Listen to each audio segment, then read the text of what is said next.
Hello class. आप लोगों का मेरी इस क्लास में स्वागत है। अ, पहले मैं एक बात कहना चाहता हूँ सभी लोगों से कि आजकल हर बच्चा, ज्यादातर भी पर जो बच्चे हैं जो कि अपनी इस एजुकेशन पॉलिसी से अनजान हैं, वो सारे बच्चे कहीं ना कहीं मेरे पास आते हैं, या फिर कुछ बच्चे मेरे पास घर पे भी आए थे। कि मैं दिल्ली से बाहर था तो बच्चों के फोन भी आए थे। पेरेंट्स के का कंसर्न था इस चीज को लेकर कि भाई पॉलिसीज जो बनी बनी है वो एग्जैक्टली इम्प्लीमेंटेड कब होंगी और कब से ये जो पॉलिसी है, हमारी एजुकेशन पॉलिसी जो चेंज होके जो नई बनी है वो कब से स्टार्ट होगी। तो आप सभी लोगों से एक बात कहता हूं कि मैं इसके लिए एक सेपरेट वीडियो बनाऊंगा। मेरी एक्चुअली मैं काफी टाइम से यूट्यूब पे वीडियो नहीं बना पा रहा हूँ, और सबसे मोस्ट इंपॉर्टेंट बात की क्लासेस जो मेरी लगातार हो नहीं पा रही है। एक्चुअली कारण ये है बच्चों, क्योंकि शेड्यूल काफी ज्यादा ज्यादा खिंच गया है। जेई मेंस हो गया, प्लस में इंडिया के जो क्लासेस वगैरह होंगी वो उसमें काफी ज्यादा टाइम खिंच जाता है। तो इसलिए सीबीएसई में टाइम मिल नहीं पा रहा है, लेकिन चलो कोई बात नहीं, मैं इस पे स्टार्ट करता हूँ इसके ऊपर। सबसे मोस्ट इंपॉर्टेंट बात कि मेरी ये वीडियो जो होगी, जो एजुकेशन पॉलिसीज के ऊपर जो वीडियोस होंगी, मैं आप लोगों को जरूर दूंगा उसके ऊपर, क्योंकि ये एक बहुत बड़ा पॉइंट है, बहुत बड़ा मुद्दा है, सोचने वाला मुद्दा है। और एग्जैक्टली हर बच्चे को पता होना चाहिए कि हमारी एजुकेशन पॉलिसीज है क्या क्या। ज्यादातर बच्चे तो वो 5+3+3+4 इसमें कंफ्यूज है बच्चे। तो मैं इस चीज के बारे में आपको बताऊंगा। सबसे मोस्ट इंपॉर्टेंट बात ये एग्जैक्टली है क्या, कैसे आया, क्यों अच्छा है हमारे इस इंडस्ट्री के लिए, क्यों बढ़िया है, कैसे बच्चों को बेनिफिट मिलेगा, इसके लिए हम एक सेपरेट वीडियो बनाएंगे। चलो तो स्टार्ट करते हैं। तो कुछ जो हमारा जो आज का टॉपिक है बच्चों, वो है linear equation with in two variables. ठीक है, ये 10th क्लास का टॉपिक है, ज्यादा कोई बड़ा टॉपिक नहीं है और कोई मुश्किल टॉपिक नहीं है बच्चों। बहुत ही सिंपल सा, बहुत ही कॉमन टॉपिक है। तो मैं सारे टाइप्स जो है वो तरीके से करवाता रहूंगा। ये अप्रोक्सीमेट ये 1.5 घंटे की वीडियो के आसपास, 1.5 घंटे के आसपास वीडियो के आसपास होगी। लेकिन इस 1.5 घंटे की वीडियो में आप लोगों को प्रॉपर समझ में आ जाएगा। फिर मैं कोशिश करूंगा कि मैं इसके 2 पार्ट बनाऊं। एक आज एक पार्ट बना देता हूँ, एक पार्ट फ्यूचर में बना दूंगा, एक आज कल में एक और डाल दूंगा। इन 2 पार्ट को देखना, सब कुछ क्लियर हो जाएगा। कुछ मुश्किल नहीं है, बहुत ही इजी चैप्टर है। और खासकर 10th क्लास वाले बच्चे जो कि सीबीएसई के लिए पढ़ाई कर रहे हैं, उनके लिए तो बहुत ही ज्यादा आसान है। बस ये है कि मेरी वीडियो को देखने के बाद आप एनसीईआरटी और प्लस में जो आपके जो भी हेल्प बुक्स हैं उनके क्वेश्चंस जरूर करें, क्योंकि प्रैक्टिस नहीं करोगे तो बात नहीं बनेगी बच्चों। ठीक है, तो चलो स्टार्ट करते हैं। ओके, हाँ, तो मेरा कंसर्न था the pair of linear equation in two variables. देखो बच्चों, एक बात समझना इस चीज के बारे में कि जब भी बात करते हो लीनियर इक्वेशन और 2 वेरिएबल्स, तो पहले सीखो कांस्टेंट और वेरिएबल्स क्या होते हैं। अक्सर बच्चे ना इस चीज में कंफ्यूज रहते हैं। कांस्टेंट और वेरिएबल्स जो होते हैं बच्चों, वो एग्जैक्टली होते क्या हैं। देखो, कांस्टेंट का मतलब क्या होता है, इट्स अ फिक्स नंबर। कोई भी नंबर है जो फिक्स है उसे कांस्टेंट कहते हैं। और वेरिएबल्स जिसकी वैल्यू जो होती है वो कभी कम कभी ज्यादा, कभी कम कभी ज्यादा अपने आप वो हो सकती है। जैसे मैं तुम्हें एक एग्जांपल लेके दिखाता हूँ। जैसे कि मेरे पास ये पानी की बोतल है, ठीक है, ये पानी की बोतल है। और इस पानी की बोतल के अंदर देखो, नॉर्मल सी बात है कि पानी, ये बोतल क्या है, बोतल इज अ कांस्टेंट। उसकी मात्रा जो होगी बच्चों क्या होगा, लेकिन हाँ, जो बोतल के अंदर जो पानी जो होगा वो क्या होगा, इट इज नॉट कांस्टेंट। वो आप पी लोगे तो पानी की मात्रा क्या है, खत्म हो जाएगी। इसमें वापस भर के रख दोगे तो पानी की मात्रा बढ़ जाएगी। तो यहाँ पानी की जो मात्रा जो है वो क्या है, इट्स अ वेरिएबल। और जो आपका बॉटल का साइज है, इट्स अ कांस्टेंट। तो कॉन्सेप्ट क्या होता है, याद रखना कि जिसकी वैल्यूज लगातार चेंज हो जाती है या जिसकी वैल्यू चेंज हो सकती है उसे क्या बोलते हैं, वेरिएबल्स कहते हैं। और जो फिक्स नंबर है, इट्स अ कांस्टेंट। तो आपके मैथमेटिक्स में जितने भी नंबर्स होते हैं जो कि फिक्स होते हैं, उसको हम वेरिएबल्स कहते हैं। याद रहेगी बात। तो क्लास वहीं से कंसेप्ट निकल के आता है कि आपसे बात पूछते हैं कि लीनियर इक्वेशन का मतलब क्या होता है। तो बच्चों, हमने सीखा था, 9th में सीख के आया था मैं उसके बारे में, कि जब भी आपके पास एक इक्वेशन है, उसमें जितने वेरिएबल्स हैं, अगर उसकी डिग्री 1 होती है तो एक तरह का लीनियर इक्वेशन होता है। उसकी डिग्री क्या होती है, 1 होगी। और वो जो इक्वेशन होती है हमेशा एक लाइन को रिप्रेजेंट करती है। उसे क्या बोलते हैं, लीनियर इक्वेशन कहते हैं। जैसे कि मान लो मैंने बोला x प्लस में 1 इज इक्वल टू, मैंने बोल दिया 2, मैंने बोल दिया। तो यहां पर क्या है, यहां पर ओनली एक वेरिएबल है, दैट इज x। और x की पावर क्या है बच्चों, 1। तो कंसेप्ट क्या है यहाँ पर, ये लीनियर इक्वेशन इन 1 वेरिएबल हो गया।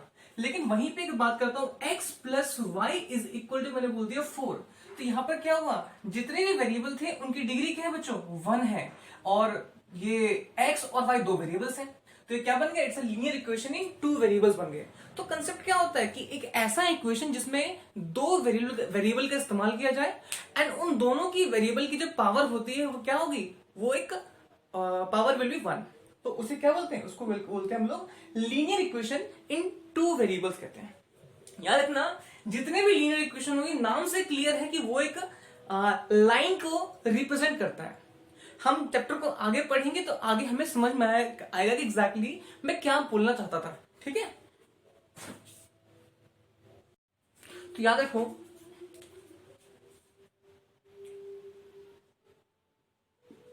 General form of linear equation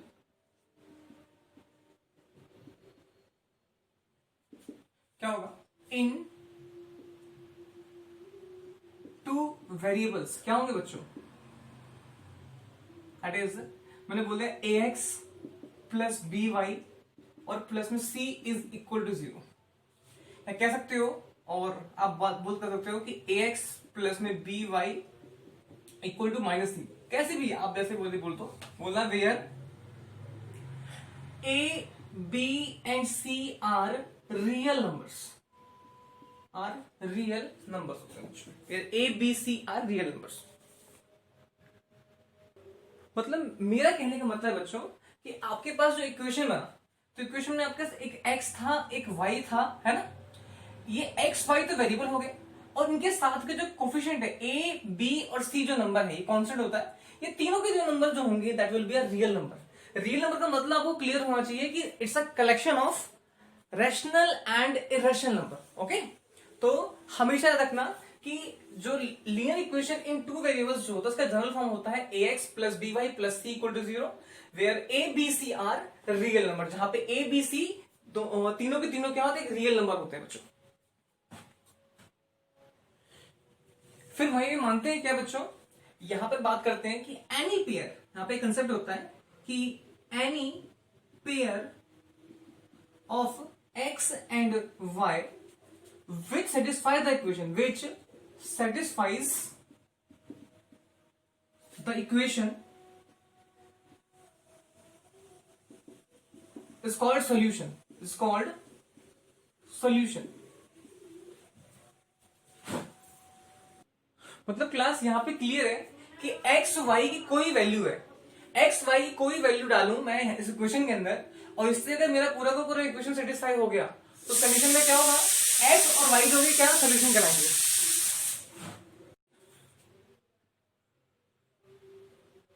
हाँ, तो क्लास मेरा कंसर्न बस इतना सा है कि जब बात करें सोल्यूशन की बात करते हैं, अगर मैं सोल्यूशन की बात करता हूं इसका मतलब ये होता है बच्चों, जैसे मैंने बोला x प्लस में 2y that is equal to मैंने बोल दिया 6 मैंने बोल दिया, ठीक है। मेरा कंसेप्ट ये है कि अगर मैं बोलूंगा इस इक्वेशन का सोल्यूशन क्या होगा, तो नॉर्मल सी बात का सोल्यूशन कुछ भी सकता है, इट कुड बी एनीथिंग। मतलब x और y का वो पेयर जिसकी वैल्यू अगर मैं इसे पुट करूं तो मेरा पूरा का पूरा इक्वेशन जो है वो सेटिस्फाई होना चाहिए। सेटिस्फाई होने का मतलब होता है कि एलएचएस जो है वो आरएचएस के इक्वल होना चाहिए। जैसे मान लो मैंने बोला x इज इक्वल टू, मैंने पुट कर दूं यहां पर मैंने कितना, x इक्वल टू मैंने 4 डाल दिया and y is equal to मैंने 1 पुट कर दिया। अब चेक करो एलएचएस में जो मेरे पास एलएचएस वाला पार्ट था that will be equal to x plus में 2y आ गया। अब x की जगह मैंने क्या पुट किया बेटे, 4 पुट किया और y की जगह मैंने 1 पुट किया, तो 4 प्लस में 2 दैट इज इक्वल टू 6 आ जाएगा। तो कंसेप्ट क्या हुआ, ये तो बराबर मेरे किसके आरएचएस के आ गया। तो यहां से क्या कंसेप्ट निकल के आ रहा है, यहां से कंसेप्ट निकल के आया कि x equal to 4 and y is equal to 1, यानी कि x is equal to 4 and y is equal to 1 क्या होगा, इज द सोल्यूशन। ये सोल्यूशन कहलाएगा। सबसे जो पॉइंट जो है वो यही है। लेकिन अगर मान लो कि मैंने x की वैल्यू कुछ डाली, y की वैल्यू कुछ डाली और उससे मेरा LHS और RHS बराबर नहीं आया तो क्या बोलोगे, वो सोल्यूशन नहीं होगा। ये चीज हम लोग 9th में सीख के आए हैं, 9th क्लास में मैं मान के चलता हूं कि आप लोग इतना करके आए होंगे, तो मैं इस पे ज्यादा मैं फोकस नहीं करूंगा। मैं मुद्दे की बात पे आता हूं जो हमारा मुद्दा होता है जब बात करें सिस्टम ऑफ लीनियर इक्वेशन की बात करते हैं, जब आप सिस्टम की बात करते हो तो वहां पर क्या होता है, वहां पर लीनियर इक्वेशन के पेयर आते हैं बच्चों, क्योंकि हमारा टॉपिक ही है pair of linear equation in two variables. तो अब बात करते हैं सिस्टम की, बात करते हैं बच्चों, ठीक है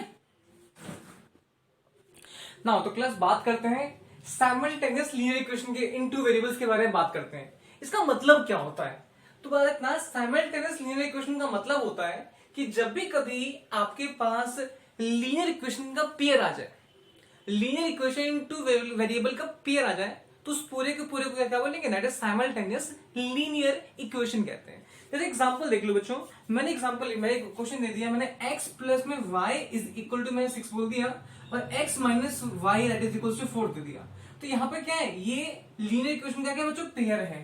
तो इसे क्या होगा, इसे बोलता हूं साइमल्टेनियस लीनियर इक्वेशन बोलूंगा बच्चों, ठीक। तो रखना कि जब भी कभी आपके पास लीनियर इक्वेशन के पेयर आ जाए, इसको बोलते हैं साइमल्टेनियस लीनियर इक्वेशन कहते हैं, याद रखना।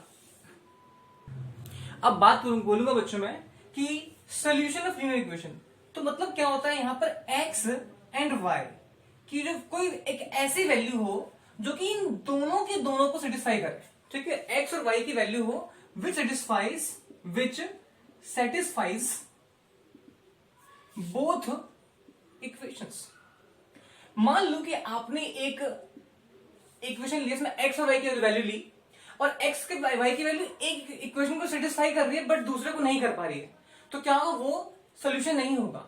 लेकिन अगर मान लो कि आपने x y की वो वैल्यू ली जो कि दोनों इक्वेशन को सेटिस्फाई कर रही है, इसका मतलब क्या है, वो सोल्यूशन होगा। एग्जांपल देख लो, अगर मैं लेता हूं x इज इक्वल टू, ले लिया मैंने 5 and y is equal to मैंने 1 ले लिया, और इसको मैं दोनों में पुट करके देखूं, तो पहला इक्वेशन क्या है, x plus Y is equal to 6। तो यहाँ पे क्या है, एक्स लूंगा, मेरे पास एक्स क्या है, x प्लस वाई। अब x क्या है, x मेरे पास 5 है और y 1 है, 5 और 1 कितना, 6 हो जाता है। तो कंसेप्ट क्या है, ये 6 आ गया, दैट 6 इक्वल टू क्या है, that is will be equal to RHS। 6 क्या है, RHS। तो यहाँ पे क्या है, LHS जो है बच्चों, वो बराबर किसके हो गया, वो RHS के बराबर हो गया, पहली चीज। सेकंड चीज, अगर मान लो मैंने बोला x माइनस वाई, अगर मैं 4 बोल दिया और इसमें लिए मैंने LHS ले लेता हूं, that is x minus Y. तो कंसेप्ट क्या है, x कितना, that is equal to 5 minus 1 that is equal to 4, that is equal to क्या है बच्चों, RHS के बराबर। तो देखो यहाँ ध्यान से देखो, तो यहाँ पर भी मेरा LHS जो है वो RHS के इक्वल है। तो यहाँ पे कंसेप्ट क्या निकला, यहाँ कॉन्सेप्ट एक बहुत सिंपल सा है कि मेरे पास x और y की वैल्यूज में देख लो, x इक्वल टू 5 और y इज इक्वल टू 1, ये दोनों वैल्यू जो है इन दोनों इक्वेशन को सेटिस्फाई कर रही है। जब भी मेरा ये दोनों वैल्यू अगर दोनों इक्वेशन को सेटिस्फाई करेगी, इसका मतलब क्या है, x equal to 5 and y is equal to 1 is the solution, is the solution होगा।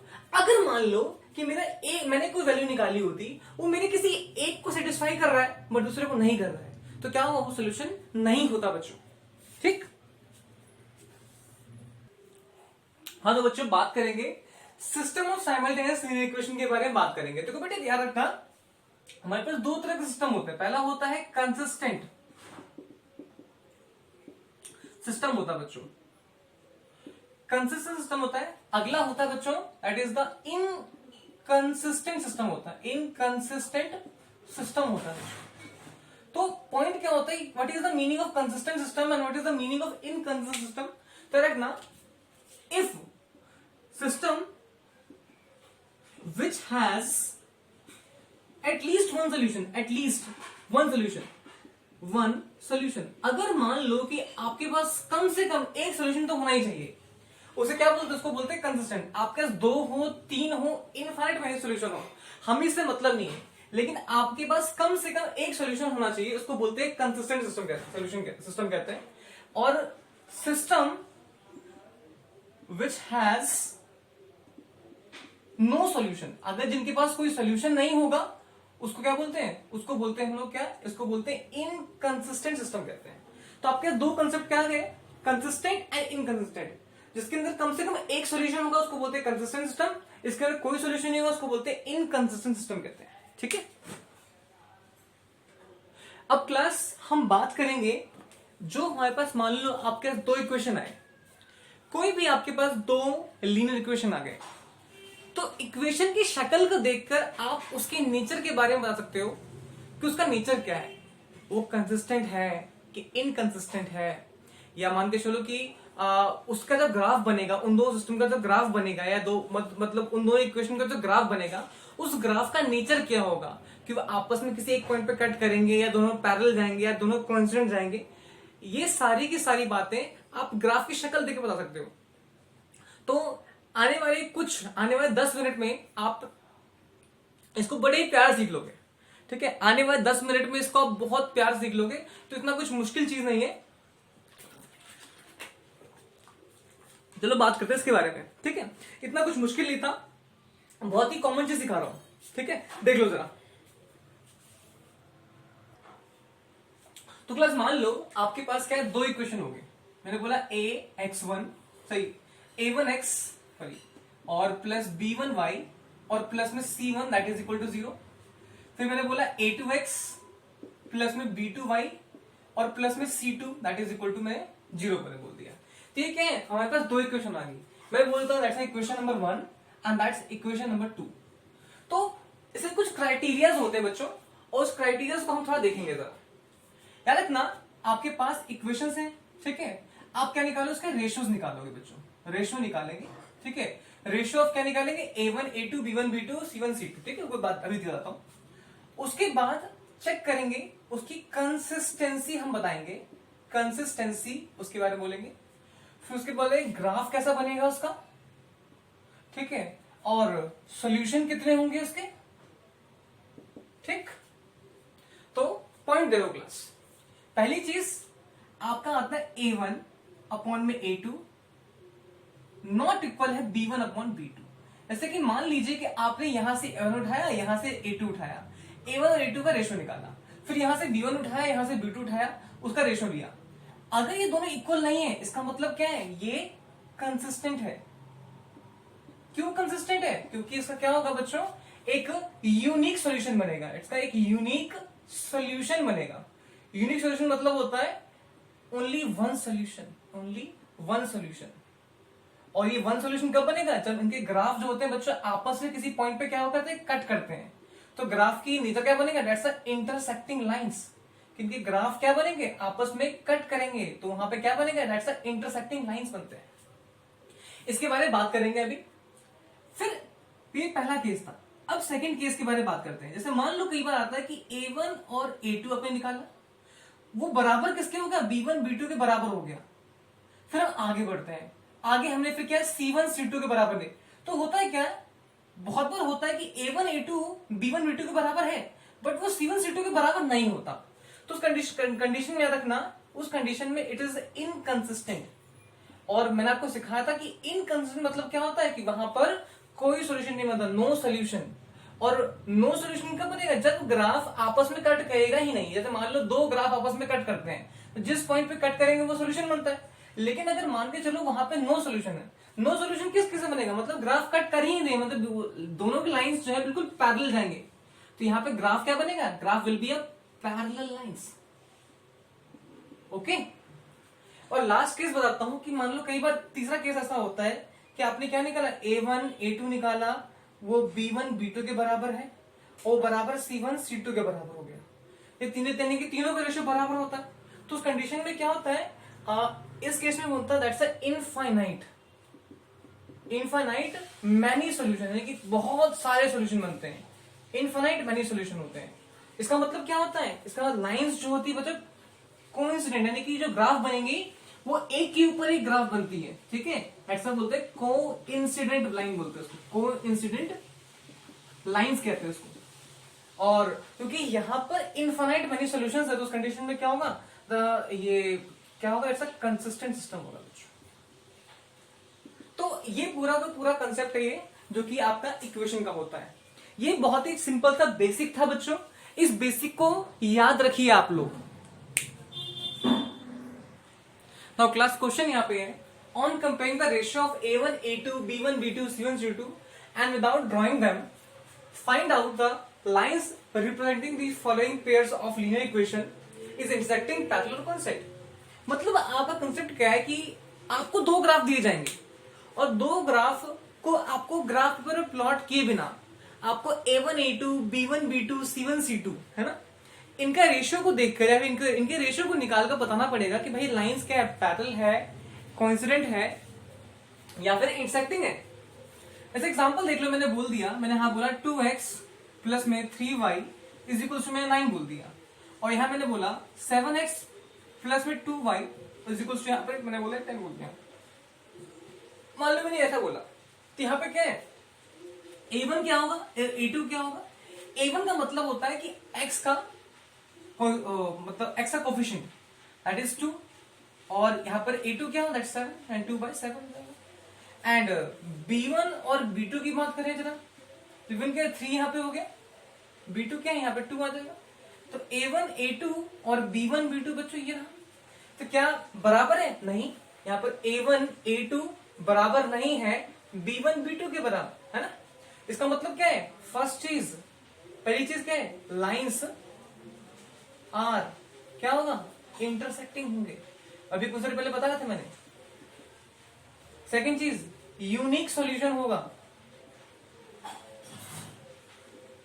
यूनिक सॉल्यूशन या फिर बोल सकते हैं ओनली वन सॉल्यूशन होगा बच्चों, यूनिक सॉल्यूशन या फिर ओनली वन सॉल्यूशन।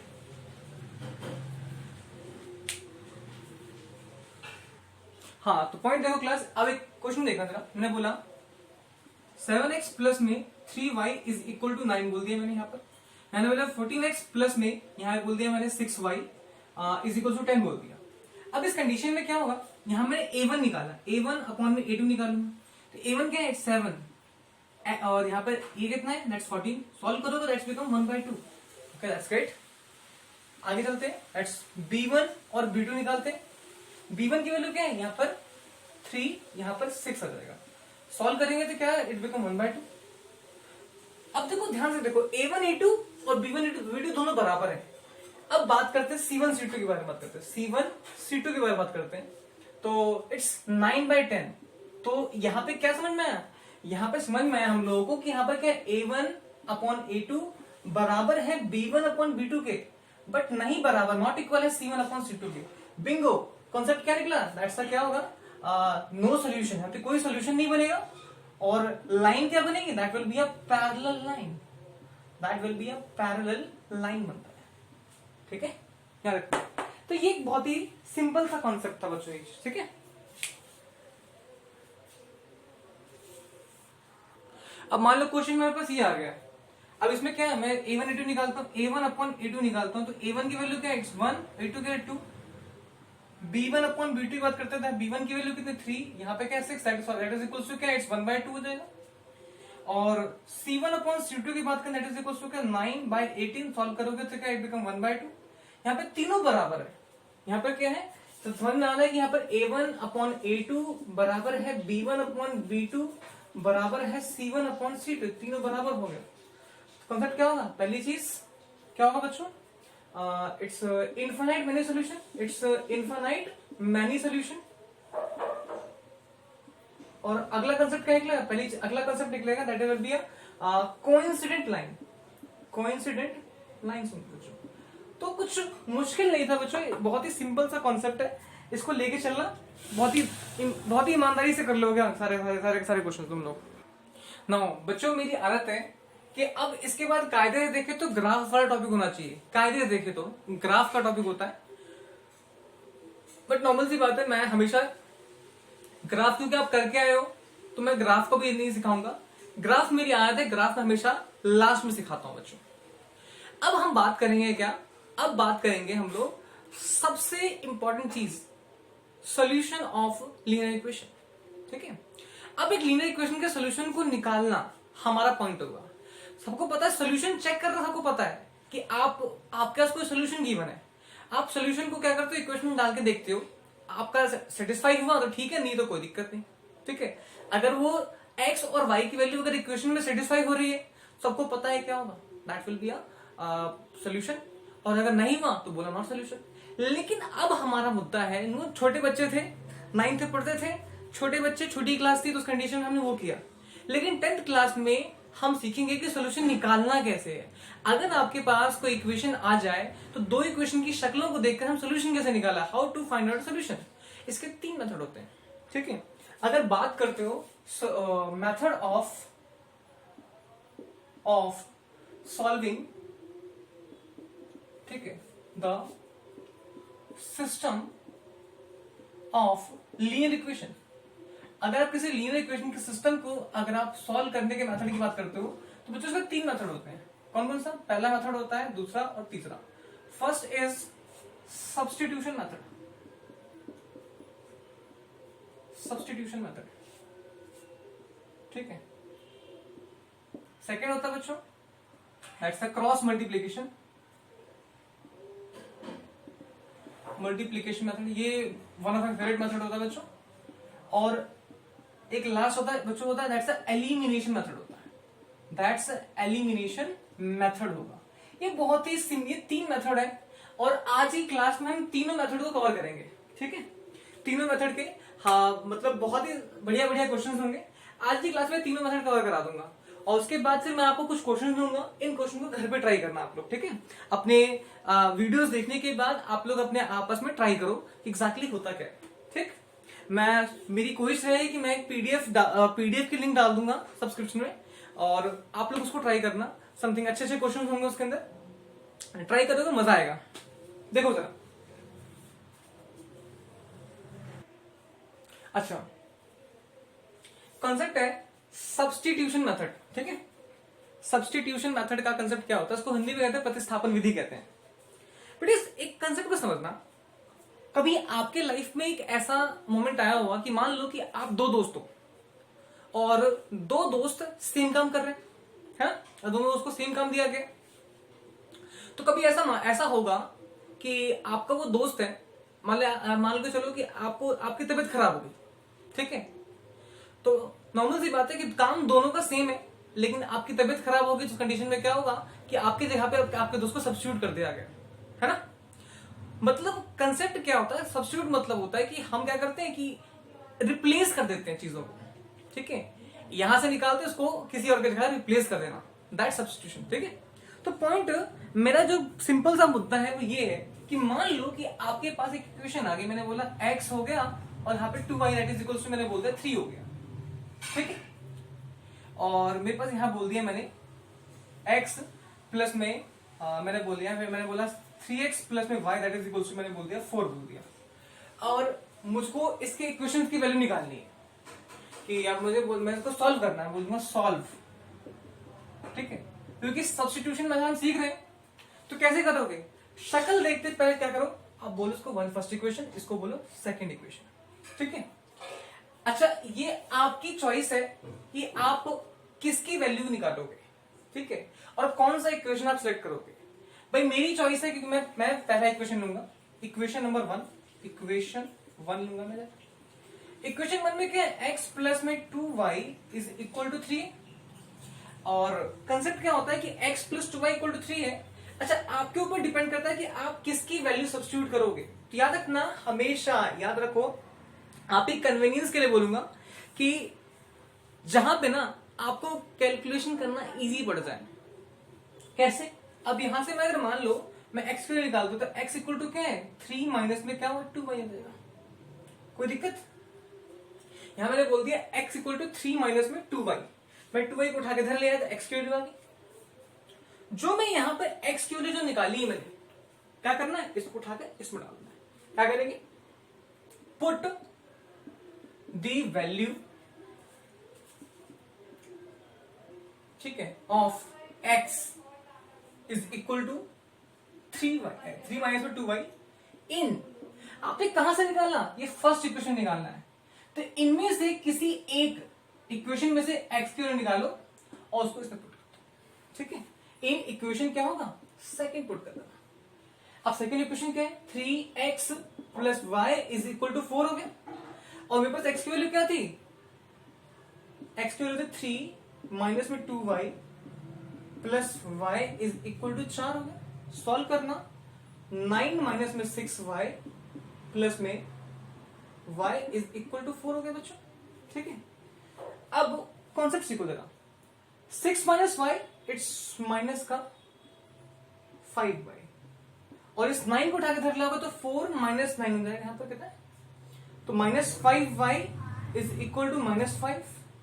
अच्छा ऐसे मत करना कि माइनस से माइनस काट दो, ऐसे नहीं कटता बच्चों। आप इसको अगले स्टेप में ऐसे एलिमिनेट कर देना, लेकिन कभी ऐसे काट के ऐसे मत दिखाओ, नेवर। ये रूल नहीं होता बच्चों, ये रूल नहीं होता माइनस से माइनस ऐसे काटना मत। एक्चुअली रूल ये होता है कि -5 में लिख सकते हो -1 इंटू 5, ठीक है। तो क्या होता है वो -1 और -1 कट जाते हैं, ऐसा नहीं है। कभी भी नेगेटिव से नेगेटिव काट के मत दिखाओ कभी भी, ये रूल नहीं है। और y इज इक्वल टू क्या बच्चों, यहाँ पर क्या है, इट इज इक्वल टू 5 हो जाएगा। आप यहाँ दिखाओ मत, यहाँ y इक्वल टू क्या है, it's 5/5 that is equal to क्या बच्चों 1 होता है। y इज इक्वल टू क्या बच्चों, यहाँ 1 आ गया। जो आपकी वैल्यू यहाँ आई उसको क्या करो, सेकंड थर्ड इक्वेशन पुट करो, या फिर इसकी वैल्यू किसी भी इक्वेशन डाल के देख लो आप, ठीक है। मैं इसकी इक्वेशन कहाँ डालूंगा, मैं ये जो x equal to y equal to 1 है, अब put y is equal to 1 in equation third equation क्या थे यहाँ पर, क्या x इक्वल टू 3 माइनस में 2y, तो x हो गया 3 माइनस में 2 इंटू 1, तो x is equal to 3 minus में 2, सॉल्व करोगे तो x इक्वल टू 1। तो यहां पर क्या होगा, x equal to 1 and y equal to 1 is the solution, ठीक है। तो ये तरीका होता है। अच्छा क्या किया मैंने इसमें भी, दो इक्वेशन थे, पहले में से किसी एक वेरिएबल की वैल्यू निकाली मैंने, और सेम वेरिएबल की वैल्यू को सेकंड इक्वेशन में पुट कर दी, ठीक है। और वहां से मेरा एक वैल्यू का आंसर आएगा, और उससे फिर मैं दूसरी इक्वेशन का आंसर निकाल दूंगा। देखो एक बार में समझ नहीं आएगा तो कोई बात नहीं, हम 2-3 बार करेंगे, 2-3 क्वेश्चन करेंगे हम लोग इसके, ठीक। हाँ क्लास, अब कॉन्सेप्ट ये है कि 2x plus 3y equal to 9 and 3x plus 4y equal to 5 मैंने बोल दिया। तो पहला काम क्या करना है बच्चों, मैंने बोल दिया फर्स्ट इक्वेशन, सेकंड काम है सेकंड इक्वेशन बोल दिया। मैंने बोला फ्रॉम फर्स्ट, अब फ्रॉम फर्स्ट की बात अगर मैं बात करूं, फ्रॉम फर्स्ट की बात करूं तो क्या करना पड़ेगा, मैंने बोला 2x plus 3y is equal to 9। मेरी मर्जी मैं x की वैल्यू निकालू, मेरी मर्जी y की वैल्यू निकालू, ठीक है। मेरी मर्जी में यहां से y की वैल्यू निकालता, मान लो तो यहां मैं 3y रखा मैंने यहां पर, और 2x उठा के धर लिया है, तो 9 माइनस में 2x हो जाएगा, ठीक। 9 माइनस 2x, और y निकालोगे यहां से कितना होगा, 9 माइनस में 2x अपॉन में 3। क्यों, जब ये उठ के धर गया तो क्या हो, +2 -2 हो गया, एंड सॉल्व करोगे तो ये क्या होगा, इधर आ जाएगा। ये मल्टीप्लाई में था, इधर आएगा तो क्या डिवाइड में आ जाएगा। तो इस तरह से बच्चों ये हमारे पास फर्स्ट इक्वेशन हो गई, ठीक है। ये इक्वेशन में थर्ड इक्वेशन मैंने बना लिया। अब क्या करना है, पुट करना है, पुट दी वैल्यू ऑफ, क्या पुट करना है, जो यहां का जो वैल्यू था y is equal to 9 minus में 2x बाय 3 इन इक्वेशन कौन सा, सेकंड पुट कर दो। हमने क्या फर्स्ट इक्वेशन निकाला था, उसको सेकंड में पुट कर देना। तो सेकंड इक्वेशन क्या है, 3x plus 4y is equal to 5 है, और ये रहा 3x 4, y की जगह पे क्या है बच्चों, 9 माइनस में 2x बाय में 3 हो गया, इज इक्वल टू में 5 आ गया। अब मेन चीज यहां कैलकुलेशन की है, पैनिक मत होना, 3x प्लस में इसको आपस में मल्टीप्लाई कीजिए बच्चों, ठीक है। सॉल्व करोगे तो क्या है, 4 इंटू 9 कितना 36, माइनस में कितना 8x by 3 is equal to 5 आ गया। अच्छा ध्यान से देखो, तो यहां पर डिवाइड में 3 है, बट यहां को है तो यहां क्या होगा, यहां 1 होगा। अच्छा इसका एलसीएम लोगे तो क्या बनेंगे, 3 आ जाएगा। इन दोनों का एलसीएम लोगे तो एलसीएम क्या बनेगा, 3। सॉल्व करोगे तो बिकम 9x प्लस में 36 माइनस में 8x इज इक्वल टू 5 हो जाएगा, ठीक है। अब यहां से थोड़ा सा आगे बढ़ते हैं हम लोग, यहां से आगे बढ़ के क्या करेंगे, 9 माइनस में 8x क्या बनेगा, दैट इज बिकम x हो जाएगा, प्लस 36 हो जाएगा, और इज इक्वल टू कितना बच्चों 5, और यहाँ अपॉन में 3 हो जाएगा। अच्छा ये डिवाइड में है, जब ये उठ के जाएगा तो क्या बनेगा बच्चों, 36 कितना है, सॉल्व करोगे तो कितना 5 15 हो जाएगा, ठीक है। 5 से 15 या फिर 5 मल्टीप्लाई बाय 3, तो x प्लस में 36 दैट इज इक्वल टू 15 हो जाएगा, और सॉल्व करोगे तो ये 36 जब उठ के धरा आएगा तो क्या 15 माइनस 36 हो जाएगा, सॉल्व करोगे तो that is equal to minus 21। तो यहां से मैंने x की वैल्यू क्या निकाली, माइनस 21 निकाल दी, ठीक है। जो मैंने यहाँ x की वैल्यू माइनस 21 निकाली, उसको उठा के क्या करना है, उसको थर्ड इक्वेशन में या फिर दोनों में से किसी इक्वेशन में पुट कर दीजिए। लेकिन मेरी आदत क्या है कि मैं इसको थर्ड इक्वेशन में पुट करता हूँ, ठीक है। तो हम यहां पर एक बना देते हैं, क्या करेंगे, x इक्वल टू -21 है। थर्ड इक्वेशन क्या है, y is equal to 9 minus में 2x बाय 3, तो 9 माइनस में 2x क्यों लिखा, -21/3। सॉल्व करोगे तो y इक्वल टू कितना है बच्चों, 9 प्लस में 42/3, तो y equal to 51/3 that is 70। तो y इक्वल टू क्या, 70। यहाँ पे क्या मिला, x equal to -21 and y equal to 70, बोलेंगे hence x equal to -21 and y is equal to 17 is the solution. क्या बनेगा, सॉल्यूशन कहलाएगा बच्चों। रिमेंबर, याद रखना हमेशा यही कंसेप्ट है। अब मान लो मेरे पास ये क्वेश्चन आ गया, जब भी कभी ऐसा क्वेश्चन है तो क्या करोगे, पहला क्वेश्चन क्या है बच्चों, हम मानते हैं फर्स्ट इक्वेशन, इसको मानते सेकंड इक्वेशन। अच्छा, बहुत देर से आपके मन में हुआ कि जरूरी है कि क्या हम फर्स्ट इक्वेशन को पहले यहां से वैल्यू निकालें, नहीं, ऐसा कोई जरूरी नहीं है। आपके मन के ऊपर बात है कि आपका मन कर रहा तो आप सेकंड इक्वेशन को पहले ले सकते हैं, तरीका वही है। मान लो बोलता हूं फ्रॉम सेकंड, मैंने ले लिया। अब 7x माइनस में 2y माइनस में 20 इज इक्वल 0। अब यहां से आपकी मर्जी है x की वैल्यू निकालो, आपकी मर्जी y की वैल्यू निकालो। चलो मैं यहां से x की वैल्यू निकाल लेता हूं। तो यहां से x कितना आएगा, 7x है, x छोड़ो, इक्वल टू क्या, जब 20 उठा के धर लिया होगा तो क्या +20, और जब उठ के धरा जाए तो प्लस का 2y हो जाएगा। x की वैल्यू क्या है, 20 प्लस में 2y/7। तो ये कंसेप्ट यहाँ पे आ गया, इसको बोल दिया मैंने थर्ड इक्वेशन बोल दिया। तो यहाँ पर मेरा इक्वेशन नंबर थर्ड आ जाएगा। अब इसी को आगे बढ़ाते हैं बच्चों। मेरा पॉइंट क्या था कि मैंने जो थर्ड इक्वेशन निकाला, क्या करूंगे, पुट करेंगे, put the value of x इन। अब हमें निकाला क्या था, हमने सेकंड इक्वेशन से निकाला था, तो यहां से जो वैल्यू निकाला है तो क्या किसे पुट करना है, फर्स्ट इक्वेशन में पुट करना है। इन इक्वेशन फर्स्ट पुट करेंगे। सॉल्व करना तो 11x प्लस में 15y और प्लस में 23 that is equal to 0। 11x की जगह पे क्या पुट किया है, 20 प्लस में 2y और अपॉन में 7 और प्लस में 15y और प्लस में 23 that is equal to 0। Solve करना है इसको, ठीक है। तो 20 को 11 से सॉल्व करेंगे तो कितना है, 220 आ जाएगा बच्चों, प्लस में 22y हो जाएगा, प्लस 15y और प्लस में 23 दैट इज इक्वल टू 0। ऐसा इसको ध्यान से देखोगे बच्चों तो क्यों एक काम करते हैं हम लोग, यहाँ पर एक वो लगा देते हैं जरा, ठीक है, यहाँ सॉल्व कर देते हैं इक्वल 0, ठीक है। अच्छा, एक छोटा सा काम कर देते हैं, मैं 23 को उठा के पहले घर ले आता हूँ, बात कितनी पढ़नी है, 0 कर लेते हैं। इसका इसके कुछ नहीं, इसके नीचे क्या होगा 1, इसके नीचे कुछ नहीं, इसके नीचे क्या होगा 1 होगा। एलसीएम लोगे, एलसीएम 7 आ जाएगा, 220 इधर आया, सॉल्व करोगे तो 22y आ जाएगा, और 15 को 7 से मल्टीप्लाई करेंगे तो 105y आ जाएगा, और 23 को 7 से मल्टीप्लाई करेंगे तो क्या 161 आ जाएगा, है ना, 161 आ जाएगा। और 7 को जब उठा के धर लिया होगा तो यू विल सी दैट यहाँ पे ये वैल्यू क्या बनेगी, 0 हो जाएगी। जब ये उठ के धराएगा तो 0 होगा, सॉल्व करने में तो 220 प्लस में 22 और 105 क्या है 127y इक्वल टू कितना है, माइनस का, ठीक है, 161 हो जाएगा। क्यों एक काम करें, जब उसको उठा के धर ले आते हैं तो माइनस का 127y is equal to minus का 161 माइनस का 220 इधर आ गया। सॉल्व करोगे तो कितना है बच्चों, 127 सॉल्व करोगे तो कितना आएगा, 381 हो जाएगा, 381 आ जाएगा, है ना। और सॉल्व करोगे तो क्या है, माइनस का 381 अपॉन में 127 काटोगे तो you will see that y equal to -3 हो जाएगा। देखो कितना हैक्टिक सा चला गया था ये चीज। तो मैं आपको यही बताने वाला हूँ कि जब कई बार होता है क्या कि हैक्टिक सा चला जाता है, तो हम इसके लिए एक नया तरीका आजमाएंगे। अब इसकी वैल्यू को x is equal to 220 plus में 2y/7 है ये ना। अब क्यों सॉल्व करते हैं तो x इक्वल टू कितना है 20 प्लस में 2y की वैल्यू -3 अपॉन 7 कर दो।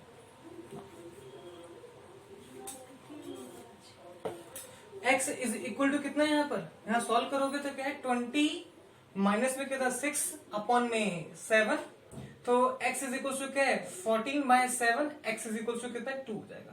तो यहां से हमारे पास क्या है y इक्वल टू क्या बोल देंगे, x इज इक्वल टू 2, क्या x is equal to 2 and y equal to -3 जो है is the solution, is the solution. तो क्लास ये था, बहुत ही सिंपल सा था।